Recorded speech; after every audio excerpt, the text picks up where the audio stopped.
money or financial status. This seems to be like, hey, can bring a shift in your marriage. Money makes people sometimes behave very funny. Not everyone. Like the money coming in? Yes, the money coming in and the money not being there. Okay. Sometimes makes people behave very funnily. Sometimes it exposes people for who they really are and they were hiding.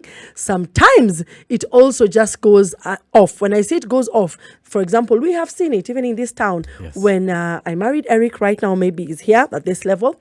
5 years, 10 years down the line, Eric makes some money. He's in a better place. The next thing, nasikia anataka kuoa bibi wa pili. He's all over throwing. It happens, true. We've seen it.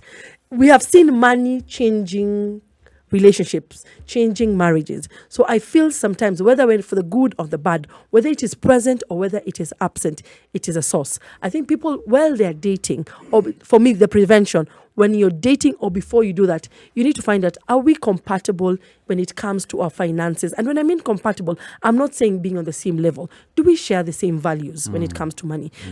Are we aligned? Because sometimes, yes, we will grow. People are always working hard every day to move from level 1 to level 2 and so on. But does it mean when we get there, certain things will change from us? Do we forget where we come from? Do we forget each other? And now, because Barbara is now dark skin and you reach there, yellow ndo wanakupenda. No, nothing against yellow. I'm just giving an example. Yeah. But I see men and women changing when there's no money. I see women changing when one day Eric has money and along the way, because things change, the money is not there as it was. All of a sudden, this lady wants to jump ship that because there's no money. As a prevention, Emmanuel, I would like to use your formula. The wisdom in knowing that you are very poor with finances. Yes. And then assigning your significant other who is better than you, I think is better. Like Emmanuel has said here, time without number, that he's happier with his wife managing the finances. Yes, for the family. I think as a prevention, for me, I would take that route. I would be like, you know what? I might do something silly with the money, so you manage it. And people need to have conversations about money. Most of us are raised to like, hey, my money, your money, pesa ya jamii, whatever is done, everyone spends it. But I think people need to have conversations of money in marriage. But you're also talking about the money changing your attitude. Like now you've been promoted to a certain level and then you're a boss now. Yes. And then you have people under you, people at, when they talk to you, they're talking to you with a certain level of respect. Yes. So that attitude gets into your head, you see? And then now you begin even to change at home.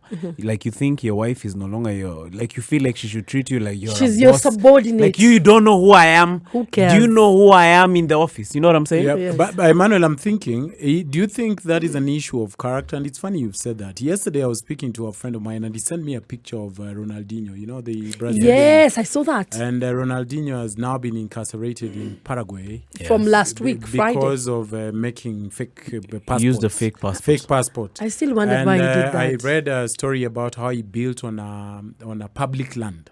All right. Yes. So I was telling my friend that I feel like greed is insatiable and money just reveals your character. Yes. So I think before we even talk about money, can we talk about who you truly are? So that in the absence or presence of money, we'll see who is truly revealed. Because that's what money does. Yeah. It accentuates who you already are. Yes. That's just like it brings out your person, your inner person. I was dating another chick back in the day, those days, Eric. And I went to this mall, Luko in Westlands, and I almost got some deal for advertising in the food court. Yes. So this chick was so excited. And then later on, I told her, she was excited, like jumping up and down. We've made it, we've made it. So later on, I went and told her, I don't think I have enough capital even to start this business. And I was young. I didn't know how to connect money and bring the money to do that business. You were still, yeah. So she was so upset. She was saying she wants to let go of me. Come to learn that money is the greatest revealer of who people are.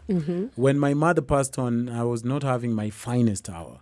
I was in between jobs. I was out of the country, came back trying to patch up and put my foot down here. So I got this house and I had a bed. Of course, I could not start transporting my things from South Africa to here. And It took a while. So I just had a bed and I was there in my bed. And I think I took 1 year before I got my house. So I Properly, was in, yes. So I was actually living with my sisters Yeah, I remember you said in that. my mother's house for like a year. It was a very difficult and trying time because I think the last time I was ever in my mother's house was maybe when I was 18 or something. And again, you had not been living in the country. Yes. So then I was in a situationship, let's call it, with this woman. And so I was very excited. Now I've moved out of my mother's house. See, I'm moving now to my house with my bed. So we got into a conversation and I said, look, you wouldn't believe it. So now I got the curtains and it's really nice. I'm happy. I actually didn't have a bed. I bought a mattress. The bed was being made. It was taking time. Yes. So she said, to be very honest, Eric, I would only come to your house after you furnish it. So just once it's So if good you and furnish ready. after 1 year? She said, once it's good and ready. So I became, being cheeky as I am, I said, oh, so what do you want to find in the house, cheeky? Do the microwave, get the fridge, the TV. Oh my God, she didn't know you were being sarcastic. She was not sensing my sarcasm. And then once everything is there, you let me know and then I'll come. Hapo ndio aliachwa, I think. That was the last day she saw the house. Yes, even me, I'll do that. Not saw or heard my voice. That was the last day, even me. That's bad manners. Iliishia hapo. Meaning you just want to be dated in a restaurant. Ulimwambia wimbo ya goodbye. Checky goodbye. Goodbye. But you see now, Barbara. Because she already knew his situations prior. It's different. So you see now, Barbara, but a lot of us are we are ostragic. We bury our heads in the sand when people show us who they are. We don't want to see it. We just like the chick says, mi kama una pesa ya drinks 20 na wewe ni ngombe unaenda kukopa. Unakopa pesa for mobile apps because of this girl. Na mtu ni ngamia anataka kukufyunza damu.